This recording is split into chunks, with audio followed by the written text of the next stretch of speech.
বালটা একটা কথা শুনে না, বাল বিয়া করলে এসছি আমি, দেমাগটা আমার জীবনটা ঝালাফালা করে দিল, শেষ করে দিল জীবনটারে। একটা কথা বলে শুনে না, খালি আউ আউ আউ আউ আউ আউ করতে থাকে। মেজাজটা খারাপ করে না আমার। যা যা সামনে থেকে যা, গেলি যা তো যা, মনটা খারাপ করে যা যা, যা। তুমি চা খাইবা? তোমার চা বানাই এনে দেবো? লাগতো না, থাক। বিকেলে আমি মার বাড়ি যেতেছি। যাইবা তো যাও। কেন মানা করতা না? এর আগে তো বাপের বাড়ি যাওয়ার কথা শুনলেই মানা করতাম, যাইতে দিতা না। আর আজকে মানা করতা না? না করতাম না, জানলে যাও তো, বকিও না।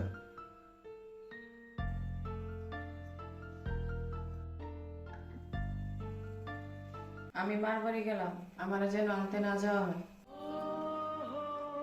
আমি কি তোমার বাসে উঠে দিয়ে আসবো? না লাগবো না, আমি একলাই করবো।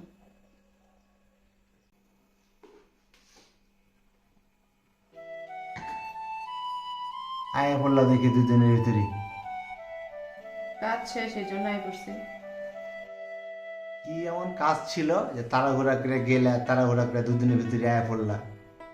আমার বাপের বাড়ি থেকে আমি অংশ পাবো না, আমার ভাগের অংশ কিনে আমার ভাইয়ের কাছে 4 লাখ টাকা দিয়ে বিক্রি করে দিছি। এই যে নাও টাকা, তোমার কাছে যে টাকা পাবে ওর মুখে ছুঁড়ে মারবা। তুমি কিভাবে জানলা যে আমার টাকার প্রয়োজন, আমার কাছে মানুষে টাকা পেবো? আরে জানি জানি, আমি সবই জানি। এতদিন থেকে তোমার সাথে সংসার করতেছি, আর তোমার বিষয় আমি জানবো না? তোমার মনে আছে 2 দিন আগে যে তুমি একটা লোকের সাথে মোবাইলে কথা বলতেছিলা?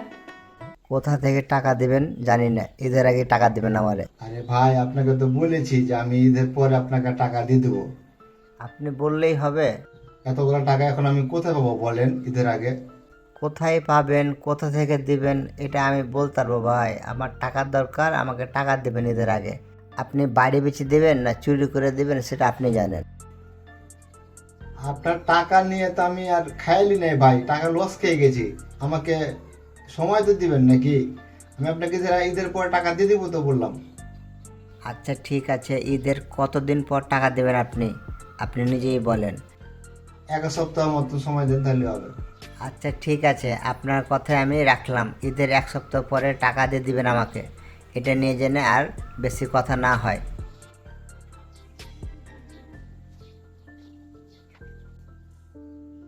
এই নাও চা নাও।